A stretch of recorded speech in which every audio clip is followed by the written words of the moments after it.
Muhammad and Zainab. The story is based on the history of Islam written by Tabari and Ibn Sa'd and Aisha Ahmed's article titled Sex with Daughters-in-Law, Divinely Ordained in Islam. Zaid bin Muhammad was a freed slave of Prophet Muhammad, and the Prophet then adopted him as his own son. Zaid then became one of the leaders of Muslim army. Zaid had already married and have children, but Muhammad married him with other women named Zainab. One day, Muhammad came to Zaid's house and looking for him. Zaid, where are you? Zaid was not at home at the time, and Muhammad found Zainab still on her bed. Oh, Rasulullah, Zaid was not at home right now. Zainab jumped up quickly and excited the admiration of Allah's messenger. Glory be to Allah Almighty, who causes hearts to turn. Then Muhammad left the house. Zainab was wondering what did Muhammad mean by his saying. When Zaid came home, Zainab told him what happened. They realized that Muhammad was sexually attracted to Zainab because Zaid loved his adopted father. He was willing to offer his wife to Muhammad. So Zaid came to the Prophet's house. Rasulullah, you are just like my own dad. If you are interested in Zainab, then I will divorce her so that you can marry her. No need to do that. Keep thy wife to thyself and fear Allah. I will not touch Zainab again for your sake, Rasulullah. Keep thy wife to thyself and fear Allah. Whew, what a relief. Although saying that, actually Muhammad hid his desire. Quran, Surah 33, verse 37. And when thou said unto him, on whom Allah had conferred favor, and thou hast conferred favor, keep thy wife to thyself, and fear Allah. And thou didst hide in thy mind that which Allah was to bring to light. And thou didst fear mankind, whereas Allah had better right than thou should fear him. Ibn Sa'd wrote, when Muhammad was sitting and talking to Aisha, he suddenly was in a trance. After that, he smiled and said, Who will go to Zainab to bring her the glad tidings that God from above gave her to me in marriage? I feel that your Lord hastens in fulfilling your wishes and desires. To make a long story short, Zainab was in Muhammad's bed within a few days. Quran, Surah 33, verse 37. So when Zayd had performed the necessary formality of divorce from her, we gave her unto thee in marriage, so that henceforth there may be no sin for believers in respect of wives of their adopted sons, when the latter have performed the necessary formality of release from them. The commandment of Allah must be fulfilled. In Arab culture, a daughter-in-law was like one's own daughter, irrespective of whether the son was biological or adopted. The news that the Prophet violated his own beloved son's wife enraged Medinans. They confronted him. Rasulullah, open the door! We have questions for you! MashaAllah, what has happened, my people? O Prophet of Allah, how could you? Of all the people and apostle of God, carrying out a disgusting and despicable act of sleeping with your own daughter-in-law?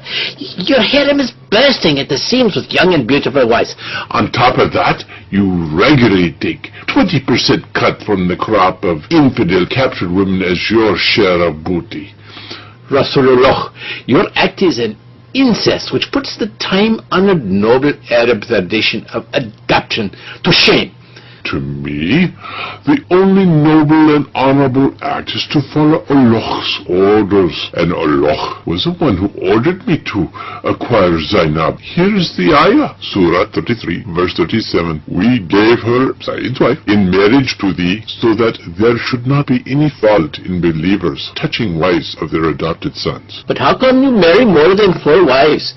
Wouldn't that still be called adultery? Oh, not at all, because I am allowed to have sex with my first cousins without marriage, and Zainab is the daughter of my aunt. Here's the ayah, Surah 33, verse 50. O Prophet, we have made lawful for thee the daughters of thy uncles paternal and aunts paternal, thy uncles maternal and aunts maternal, who have emigrated with thee. Prophet, are you sure that Surah 33, verse 50 was not brought to you by Satan, like he brought to you the satanic ayahs in Mecca? Oh, I don't get tricked by Satan anymore. I am dead sure that Jibreel brought it to me. Rasulullah, there is another matter which we'd like to discuss with you.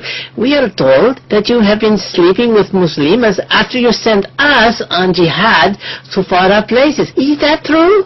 Oh, yes, it is. Believing women offer themselves to me in the hope of salvation and special favors from Allah in the hereafter, and Allah has allowed me to fulfill the request by Surah 33, Ayah 50. And also allowed is any woman believer if she gives herself to the Prophet and if the Prophet desires her to have sex. However, as you know, I'm a very busy man and cannot fulfill all requests. Besides, my wives get very antsy and jealous when I am with them. They also hate to see the long line of Muslims outside my room daily. Actually, your wives are the ones who informed us of this matter. They said that you get so drained and tired by the time you come to their rooms. You fall asleep right after prayers. Some of your younger wives look so jealous and outraged that we could have easily taken advantage of them, like Safwan bin Mu'attal is rumored to have done with the resentful and angry Aisha on the way back from Mustalik after you dumped her for Juwariya. You yourself believe she did it and had sent her to her dad's house. Allah is aware of that. That is why He has ordered my wives to be segregated and veiled from now on. You are not allowed to come to my home without permission anymore, and only allowed to talk to them from behind a curtain, if you must. Here is the revelation. Surah 33, Ayah 53. O you who believe, do not enter the house of the Prophet unless permission is given. And when ye ask of them, the wives of the Prophet, anything, ask it of them from behind a curtain. And Allah has also given stern warning to my misbehaving wives. Surah 33, Ayah 30. All wives of the Prophet, whoever of you commits an open indecency, the punishment shall be increased to her doubly. Can't we at least marry them when you're dead and gone? Because poor girls look so young and unfulfilled while you're old and ready to kick the bucket. No way. Nobody should touch them even after I'm gone. Why not? You do it. Because Allah said so. Surah 33, verse 53. And ye must not marry his wives after him forever. This would be a grave offense to God. Oh, forget about your wives.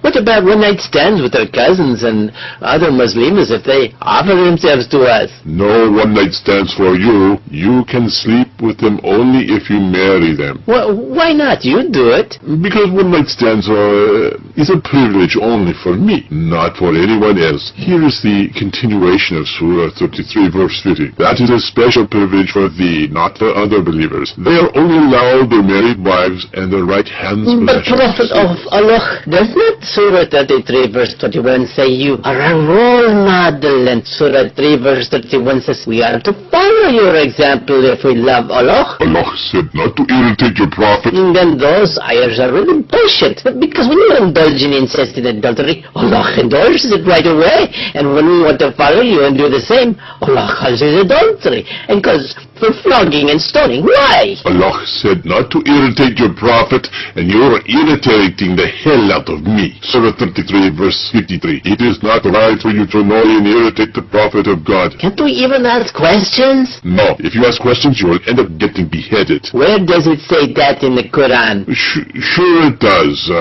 Surah 5, verses 101, 102 says, don't ask questions. You lose faith by asking questions. The moral of the above fill-in-the-blank Quranic story. Your brain is like your donkey, and Islam is like a mosque. You can ride your donkey anywhere you want, but when you enter the mosque, leave your donkey at the gate.